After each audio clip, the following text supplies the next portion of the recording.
একমাত্র আমার আল্লাহ ছাড়া। জিন্দেগিতে আমাদের পাপ হবে, আমরা গুনাহ করব, আমরা খাতা করব, আমাদের দ্বারা সাগীরা গুনাহ হবে, কবিরা গুনাহ হবে, আল্লাহ সেটাও জানেন আমরা গুনাহ করব। জানেন না? অবশ্যই জানেন।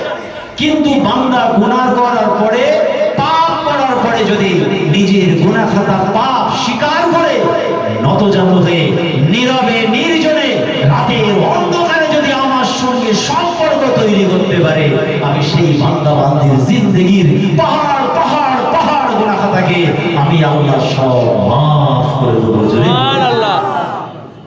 আসে খোদার সঙ্গে সম্পর্ক তৈরি করার একটা পন্থা হচ্ছে নীরবে নির্জনে ইল্লাল্লাহ ইল্লাল্লাহ ইল্লাল্লাহ জিকির। এই সম্পর্ক তৈরি করে আল্লাহর সঙ্গে সম্পর্ক তৈরি করতে গেলে আল্লাহর আইন মেনে কিছু সময়ের জন্য একটু আল্লাহ আল্লাহ জিকির করতে হবে।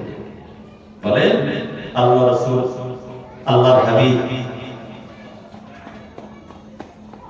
রমজান মাসে কোথায়